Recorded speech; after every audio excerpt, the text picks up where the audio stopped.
Herkese merhaba dostlar, ben Ozan. Yine bir laptop önerileri serisiyle beraberiz. Bu videoda zam gelmeden alınabilecek en iyi laptopları kısa kısa inceleyeceğiz ve son bölümde de hangi laptopu almak daha mantıklı bununla ilgili bir değerlendirme yapacağız. Ve listedeki tüm laptopların en ucuz ve güvenilir satın alma linkleri açıklama ve yorumlarda olacak. Oradan güvenli bir şekilde alabilirsiniz. Bu tarz laptop incelemelerinin devamı gelsin mi? Gelsin diyorsanız videoyu beğenmeyi ve abone olmayı unutmayın. Bu serinin devamı tamamen size bağlı. Şimdi ilk olarak en uygun fiyatlı laptopumuza başlayalım. Ardından son bölümde tüm laptoplarla ilgili bir değerlendirme yapacağız. Listenin ilk sırasında Acer Aspire 5 modelini görüyoruz. Intel Core i5 11. nesil işlemci burada da kullanılmış. 8 GB RAM'in yanı sıra 512 SSD ve burada en önemli avantajı olan MX450 ekran kartıyla beraberiz.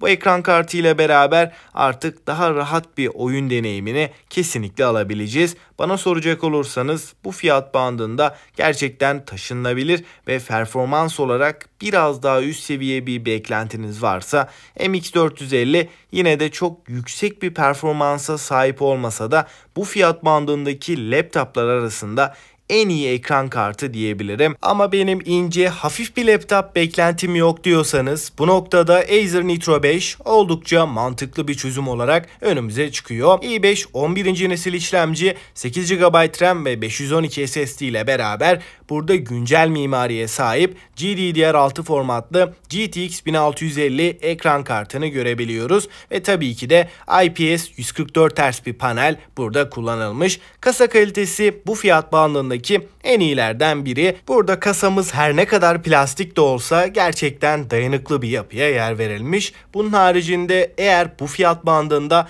bataryası uzun giden ve ekran kalitesi olarak üst seviye bir beklentiniz varsa Huawei MateBook 16'da Ryzen 7 5800H, 16 GB RAM, 512 SSD ve bunun haricinde Windows 11 Home lisanslı olarak önümüze çıkıyor. 16 inç IPS 2K ekranıyla da gerçekten iyi bir deneyime sahip olduğunu söyleyebilirim. Kasa kalitesi, malzeme kalitesi, hissiyat ve bunun yanında hoparlör ses deneyimi açısından da gerçekten iyi bir cihazla beraberiz. Ama bana sorarsanız bu laptopun en önemli avantajı kesinlikle bataryası.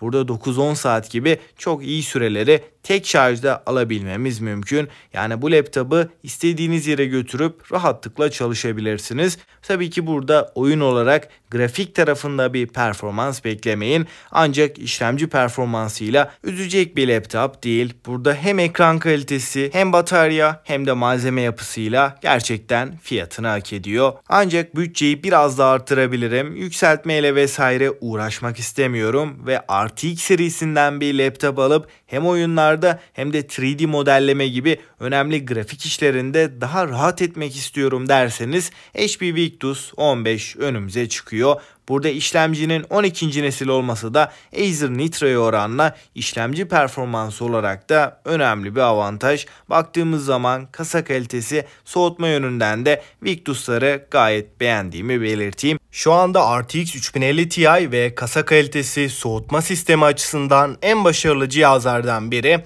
Lenovo IdeaPad Gaming 3 modeli. 85 Watt RTX 3050 Ti, AMD Ryzen 5 5600H işlemci ve 8x2 formatında 16 GB RAM'lerle 22.000 bandının en mantıklı laptopu diyebilirim. Ama bana sorarsanız 25.000 bandına kadar bir bütçem var ve fiyat performans olarak açık ara en iyi cihazı istiyorum dediğinizde de Acer Nitro 5 önümüze çıkıyor. Burada baktığımız zaman hem işlemci performansı hem de ekran kartı tarafında 95 Watt TDP değeriyle RTX 3050 Ti tüm oyunlarda orta yüksek grafik arasında 60 FPS üstünü rahatlıkla verebilecek seviyede ve 165 Hz ekranda güzel detaylar arasında. Eğer bütçeniz bu aralıktaysa yazılım için, üniversite için bir laptop arıyorsanız Huawei'in MateBook D16 modeli en mantıklı seçenekler arasında. i7 12. nesil performans serisi bir işlemciyi görürken 16 GB RAM, 512 SSD ve tabii ki Windows 11 Home lisansı da bu bilgisayarda bulunuyor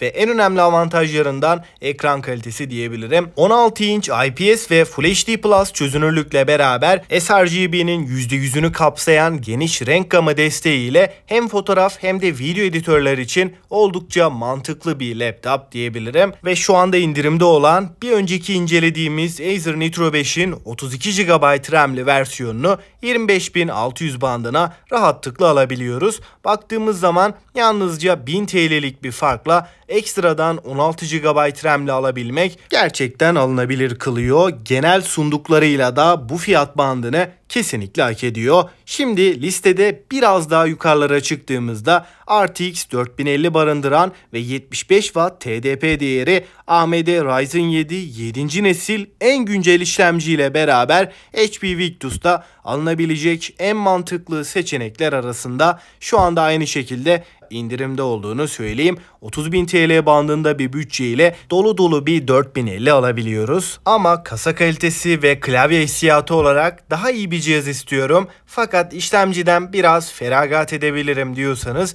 bu noktada MSI Bravo 15 gerçekten mantıklı bir laptop diyebilirim. RTX 4050'nin 80 Watt artı Turbo Boost'la 105 Watt'a kadar çıkabilen bir versiyonu bu laptopta bulunuyor. DDR5 4800 MHz 8 GB RAM'le gelmesi bu bilgisayarın en önemli avantajlarından. Burada baktığımız zaman bu haliyle bile CSGO'da düşük ayarlarda 250 ile 400 FPS arasını rahatlıkla görebilmek mümkün. Ama bu laptopun tam performansından yararlanmak istiyorsak mutlaka 8 GB'lık bir RAM takviyesi yapmamız gerekiyor. Ve tabii ki bu yükseltmeyi kendimiz yapabileceğiz. Yani MSI cihazın içini açıp RAM yükselttiğimizde herhangi bir şekilde garanti kapsamı dışında bırakmıyor. Listemizin bir sonraki cihazı da RTX 4060 barındıran açık ara en mantıklı fiyat performans laptop diyebilirim. AMD Ryzen 7 7. nesil işlemci yine burada kullanılmış. 32 GB 4800 MHz RAM'ler çok önemli bir avantajken 1 TB SSD ve RTX 4060 ekran kartını da burada görebiliyoruz. 144 Hz IPS paneli 16.1 inçlik geniş ekranıyla kasa kalitesi ve soğutma yönünden de hiç fena değil. 32 GB'lık RAM'ler buradaki en önemli avantajlardan biri ve bu laptop aldığınızda güncel olan tüm oyunlarda en üst ayarlarda 60 FPS üstünü rahatlıkla görebilecekken CSGO, LoL, Valorant gibi e-spor oyunlarında da 300 FPS üstünü rahatlıkla zorlayabilecek bir laptop. Bunun dışında sadece oyun olarak değil 4K video render, grafik tasarım, mühendislik, mimarlık uygulamalarında AutoCAD'de de kesinlikle kullanabileceğiniz ve uzun yıllarda hiçbir sorun olmadan götürebilecek bir laptop. Şu anda fiyat performans yönünde de listenin en iyi laptopu diyebilirim. Evet dostlar, sizlerle beraber şu anda alabileceğimiz en iyi fiyat performans laptopları kısa inceledik ve benim bu listedeki favorilerime gelirsek burada 20.000-30.000 bandında Acer Nitro 5, RTX 3050 Ti ekran kartı